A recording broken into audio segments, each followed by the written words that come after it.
nouvelle TV oyo kantangwa nanga nyonso awe information awe actualité ya bien awe mama nyonso awe. Et si vous avez toujours au côté de la bino, chers internautes, il y a les 4 coins du monde entier, dans la chaîne de version nouvelle TV, dans l'émission de socio-politique, olobini ni politicien, olobini ni population, pour n'importe yo et que Nelly Bosso, baby que sujet d'actualité, zali et belé n'enga ko sakana tito banane Bosso dans 60e anniversaire, il y a RDC banda joie d'indépendance en 1960 Kassile, l'autre ibité bilan ezali n'engeni. Est-ce que bilan ezali positif sur le plan politique? Qu'est-ce que bilan ezali positif sur le plan économique? Qu'est-ce que ici économique? Il y a RDC, ezali n'engemoko RDC zaki indépendance en 1960 tonini. Qu'est-ce qu'il faut faire pour redresser l'économie par terre dans le secteur non chebelé? Est-ce que le social n'est pas pour Congolais normal? Est-ce que la population congolaise alia kananzalanaye to à Kembaka? Mademoiselle Belé, c'est toujours dans le cadre européen qui toque comme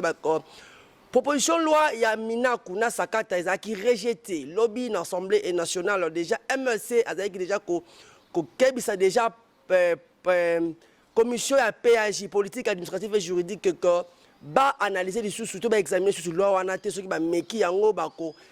yebisa population ba kitasa sous nzela pona ko barrer route wana boyebi ke loi oze ko ba makase nenga ko sakana te déjà cardinal Fridolin Ambongo asalaki omeli d'ailleurs kara na marge ya 60e anniversaire de l'indépendance alobaki que population va se mettre en ordre pona une fois kakaba élu du peuple bandimi ko son tété ou ba son tété pour ba lexa loi wana ba ko kuta population na nzela nenga zaki na tango ya CLC tangu ezalaki doyebaki te soki belation sa 2018 dans ekosala mate kasi catholique batelema ki ona pona ko telemela loi wana kasi boyeba susu que loi nezaki rejeter lobby ezalaki rejeter lobby population ba gagner toujours combat kaka ndenge ezalaki na 2015 na ezalaki onib pression ya population o basalaki yango 3 jours mokoka. Malgré bah, coup de balle, malgré bah, gaz lacrymogène, la population va brava qui perd en nenge. Il y a que ça canate, bah que l'on ezali rejeté. Bah sous que on a étalé candidature, il y a Ronsard Malonda voulait dire le bilan de l'Assemblée nationale bah Anterina qui président a remplacé valablement qu'on est un nanga azali reconnu comme lui-même. Candidature na yo wana ezali ma contestation ebele balobi que azalaki na commission et favorisaki selon bango fraude électorale élection à 2018 babi ezali impossible azala wana te kasi déjà ba entériné zo zelaka remise et reprise de la population congolaise bo pesa chance azali jeune balobi tozo prôner pour la jeune pe bazala na ba institution ya mboka Ronsard Malonga c'est ici déjà à remplacer déjà Corneille n'a pas remise et reprise. Comme TVZ Radio T, tous les sous-souana, tous les rabino population, peut savoir que toujours droit à la parole. Au lobby population, tout le ça générique, il y a version nouvelle TV pour ça. Et puis ça, on Langamoko na Londres, Akoumani, Akousanta Mibaramo, alias François Akoulaï, et c'est qui toque ya s'abonne déjà, car la tongue la nègre au Saranate, vous avez toujours scotché la chaîne Nabino. Version nouvelle TV oyo kantangwa nanga nyonso awe information awe actualité ya bien awe mama nyonso awe tous sur un plateau pour nous connaître bino to décortiquer ba sujet moko boyebi ko RDC ba feta qui 60e anniversaire na bango indépendance le chef de l'État Félix Antoine Tshisekedi Tshilombo asalaki message na ye wapi pai a le baki 60e anniversaire tozali déjà mature nous avons droit à erreur te to bongisa politique na ndenge ya kosakana te chef de l'État Félix Antoine Tshisekedi Tshilombo kaka na marge ya message na ye alobaki que akolever donc to na kolobaki alevaki premier président ya RDC Joseph Kasavubu boyebi que président wana asalemaka bel effort na mboka na biso na façon na ye ya gouverner makambo Kasavu bazalaki soki akei voyage azongi mbongo etikali na bazongi sango na caisse ya l'État azalaki vraiment sérieux. Le chef de l'État moni parcours na ya lobike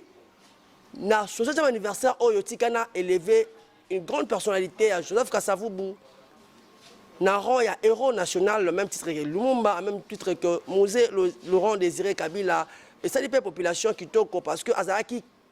vraiment classé dans les oubliettes. Mais bien premier président, mais le connu de Rosala, à la héros, le Bela et le Kola. parce que yenda zaki président ya décolonisation boyebi décolonisation c'est une fois toujours indépendance fallait ba colon batika biso to travailler ndenge esengeli alors fallait ki président moko azala wana et puis le salamaki Joseph Kasavubu maki président et puis le monde maki premier ministre malgré gouvernement wana ezalaki na mbilinga boyebi na histoire mbilinga moko président na premier ministre Emmanuel Koyokanate et ça là qui que Mobutu a précipité na coup d'état au asalaki na asalaki yango appuyé par ba belge oyo bazalaki na simanaye pour na coup d'état wana esalema mais Mobutu pas toi qui pays 32 ans durant mboka ezalaki nango bien ti na suka bobi ke tissu économique et kufaki donc on a ça la étude moko diachronique pendant 1960 lelo tissu économique et kufaki population bakomaki na ras-le-bol basilika ki makasi il a fallu création il y a opposition ezala wana mais opposition wana et bimaki mais ezalaki toujours réprimandé na idéologie ezalaki en place il y a un père baba qui pouvoir ezalaka ka parti politique ezalaka moko mais fato zelati na 1989 na après juste discours il y a roi discours il y a François Mitterrand discours de la Bolle oui c'est un qui multipartisme démocratisation et salama on toujours qui est tendre vers la fin la guerre froide c'est un qui vraiment vous comprenez que la bipolarité c'est là qui déjà fait entre États-Unis et URSS, il fallait que nous ayons une idéologie moko. Il y a que non, parti politique, pays africain, diriger un pays africain, côté sa démocratie. Et Mobutu, à mon avis, on a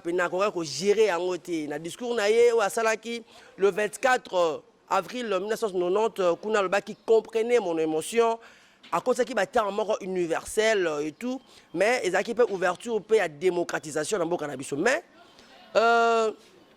comme on a dit, on a mis pena vraiment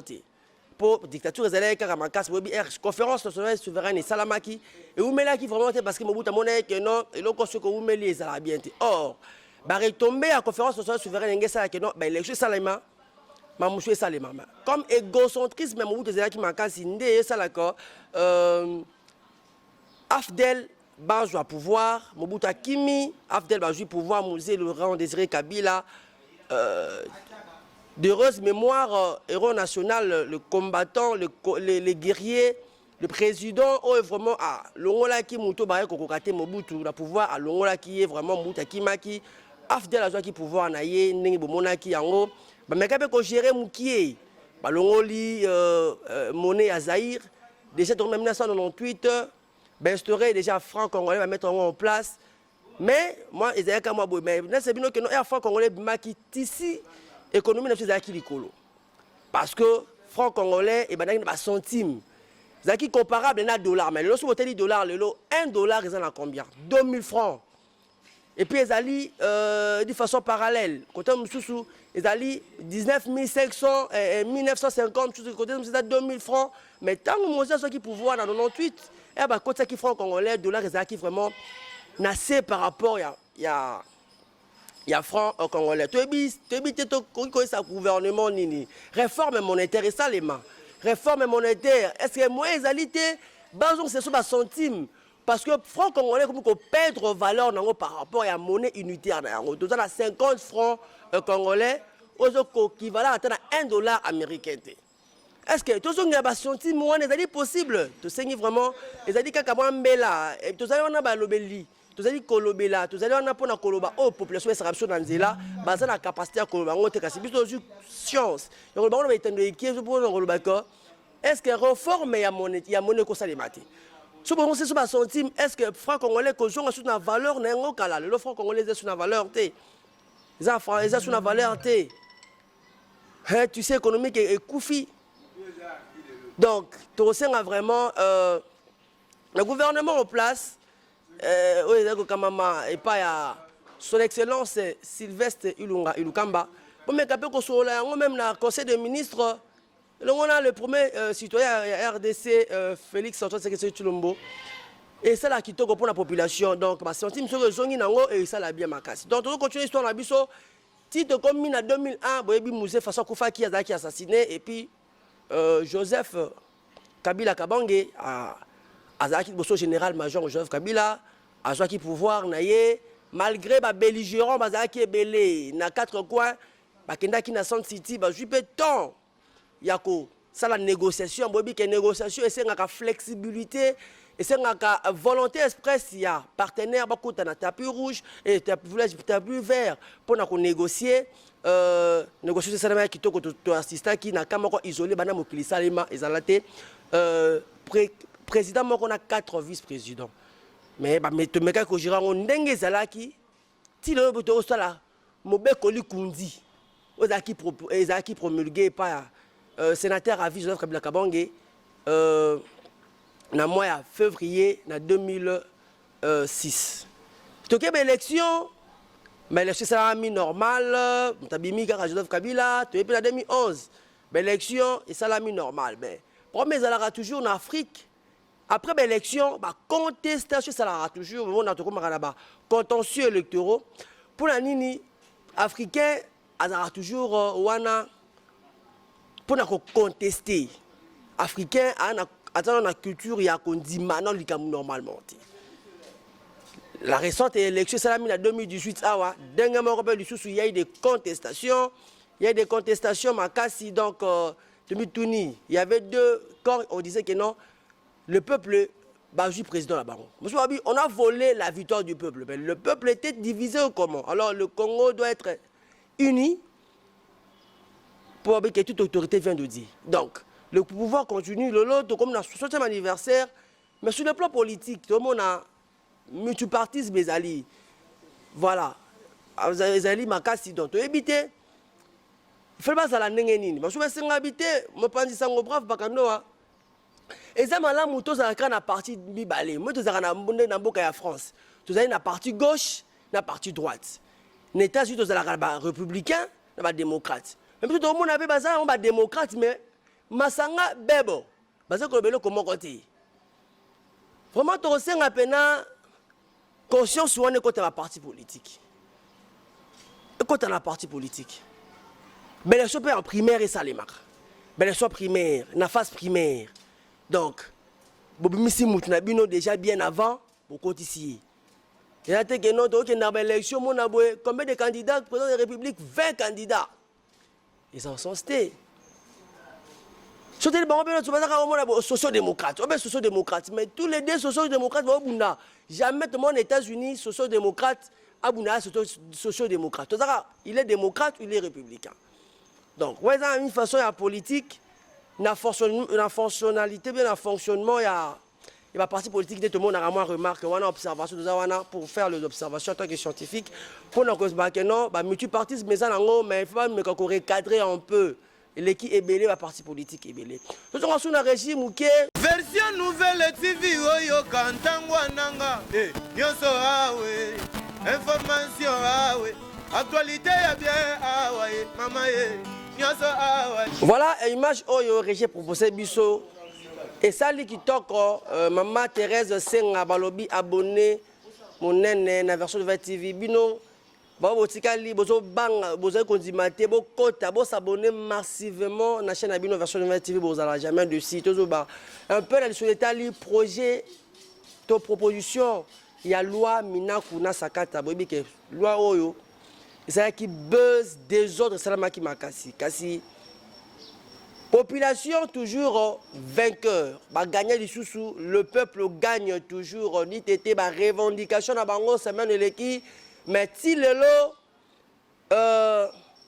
loi n'engage à la voter. Quand même, il y a un dérapage. Vraiment, tout ce qu'on déplorait, art et vandalisme, tumba qui, biloko ya batu, ngamona qui sur terrain, qui sont monyo, quand on a veste, na cravate directement, babi que nos alliés députés, ko bête ta voiture, na yo mabanga donc, tumba qui ma voiture, tumba vraiment, art vraiment. Attends, ça la revendication, peuple congolais, tous à la capine, sans froid, il y a quoi, limite, na biso, vous voyez, voilà, et ça, en façon, il y a façon, il y a intimider, bato bazalaki na loi wana po batika yango etebika nde ezalaka mwa baintimidation wana mais ya kosala acte bosalaki wana eza mabe makasi mais topesi kaka population congolaise bafélicitation parce que bakomi na maturité politique basusu naïveté batali baremarke que non justice ezala indépendante ndenge ka chef d'état lobi état de droit eza na pays ndenge makila ezalaka na nzoto vraiment epesi bien makasi tozoyesa bino so information mosusu que par rapport kaka na marche ya 60e anniversaire ya indépendance chef de l'état akodaki bagrâce présidentielle na ye wapi epai aréduiaki bapene ya bato mais epesi vraiment esengo makasi komona colonel Educapen oyo azalaki condamné na tribunal militaire na cour militaire voulais-je dire na assassinat ya le feu président Mosé Laurent Désiré Kabila ba réduire peine na ye boyebi kazalaki condamné en perpétuité kasi ba réduire peine na ye na yebi ko même une famille na eske bazali ba comprendre que non bo ba lobbying basalaki pona o etali colonel Educapen ezui gain de cause kasi tozui ko c'est bien sûr que malgré élection malgré intérimaire il y a Ronsard Malonda kuna na seni catholique na SCC baza toujours d'accord te baza d'accord te akage asali pesi déclaration na ye CLC babi que non Malonda azalaki na équipe réputée démissionnaire comment baki kozon sous président ya seni bamoni loko ana bien te baza comment déjà élection en 2023 fraude ko salema est-ce que en 2023, fraude de Kosalema, l'homme n'est pas statique, il est dynamique. On sait bien que non, il était dans la collumature, il était dans la corporation, il était dans l'équipe Yasseni, qui chapeautait Corneille Nanga, kasi Ronsard tout a eu bâton de commandement. N'a dit que mon amour Ronsard, Malone d'Eskazali, a eu qui mbela la population, à cause l'accord. Tout ça a besoin de contestation à la société. Alors, ça là que l'élection 2023, et ça m'a abonné difforme. À lever de filles. C'est bon que non, Nazali. Donc, je vais faire mon travail. Parce que vous voyez que c'est Nazali, une institution à l'appui à la démocratie. Et ça, Ezali, c'est Nazali, ce sac. Ce sont les institutions qui pour appuyer la démocratie. Pour parler de la démocratie, il faut que tout le monde a signé à la wana, tout ça avec l'élection, il n'a pas de délai au Sengeli. Donc wana, moi mboka Ronsard, Malonda oyo ozaki entériné lobby. Quand mingi te bo ça la remise et reprise Corneille Nanga. Il y a que population ba chez Liomisu. Ba donc Liomisu ba bi que non au sala mabe. Mais prouver bango de quoi tu es capable pour que en 2023 est reconvoqué élection, population va comprendre que non, bulletin va voter qui, on a similarité entre bulletin va voter qui, n'a pas résultat qu'on promulgué, qu'on programmé, et ça la la nenge moko. Mais la contestation ça la té. Tout ça toujours on a pour ces noms ça qui toque ça qui ngai brave bakando on a moi décryptage dans ces bino pour les lobo ba qui tout ça toujours on a pour repasser une information. D'habitude que bo sepeli makasi bo pesa merci mingi une équipe technique mobimba ko banana Bob Kokisa Medi P Olivier Mbwangi bazaki wana toujours au four et au moulin pour na basabino musala qui toque tika pesa mbote nanga kule papa Noël Kabeya na Paris Balobi papa ya banebele azo faire abonner Batou na version nouvelle TV pour biso awa la classe la différence c'est que la PSAP mbote mingi na bon 4 kitoko ana bandal kimbondo chez la jolie Balobi capacité d'accueil et kuba na ndenge il y a kosakanate restauration lounge bar boîte de nuit bozala jamais dessus awa sécurité ezali na ndenge ya kosakanate la cuisine à la congolaise est toujours na pointe bozala jamais dessus sur outil poto outil Paris France Canada vous avez besoin au van de ce caméra qui toque au comprendre que vous avez la RDC to vous voudrez vous avez d'abord à poto yaka awana c'est la jolie rosala jamais de ce qu'elle passe à kilo et pas maman Marie-Claire Kamana Benoît Kamba bota brave bakando a pointé l'héros dans l'ombre papa Jean-Pierre Moulungu Balobi ngabi les philanthropes congolais bazoué wapi bolunga boye jamais zala na mokili ya poto tika pesa mbote ebele pa ya honorable Paul Lobutu babi pacificateur le Pacifique Palace kuna na mitendi kuna pe masolo zo beta madada na ndenge ya kosakana te pour nini te na petit na moko Meshak kuna na lemba vrai petit frère propre ya @love kuna na Londres vrai molobeli ya bana ya Londres tika na pesa bino susu mbote bino bolelali biso makasi na emisa bino pour nini te na révérend Dominique Lopaka kuna na Ozone bali papa toujours ma conseil ebele vraiment na ningi bino mingi te veza radio te tokutani mkozeli koya bye.